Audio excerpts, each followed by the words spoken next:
বারবার এই যে ফুল দিয়েছি তিনটা মধ্যে চুরি হয়ে আরে বারবার আলাদা লই হইছে আমরা গাছটার পাতা পড়ে গেছে মরে গেছে এই আমরা গাছটা কি মরে গেছে সাদা লাউ হইছে ওই গাবি সাই দেখেন পারবি কেমনে পারবি কেমনে আপনি লাটাটা নিয়ে আইয়া সব আইয়া তুলে আম গাছ দিছো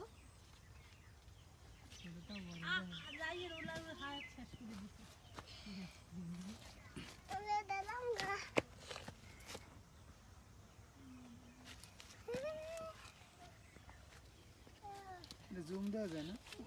কখন ধর ধর ধর আর দে না ধর ধরা লাগবে না মগলা তোর দেহে লাল শাসির মতো এর ধর কখন আমি তোমার একটা সাক্ষাৎকার নিই, হ্যাঁ আসলে সাই শিখে যাবো এই যে আমাদের গাছে লাভ হইছে আমরা চাষ করছিলাম গ্রামের প্রত্যন্ত চাষিরা ঠিক আছে লাউ চাষ করে প্রচুর পরিমাণে টাকা পয়সা ইনকাম করতেছে। হ্যাঁ, এরকম এক লাউ কাঠা পাইছে জমিতে গেছে যদি একটা আমাদের লাউ নষ্ট হয়ে গেছে লাউয়ের গাছ লাগায় তাহলে তারা সিজনে প্রায়, হ্যাঁ, কয় টন লাউ পায়? এটা বাঁচবে না।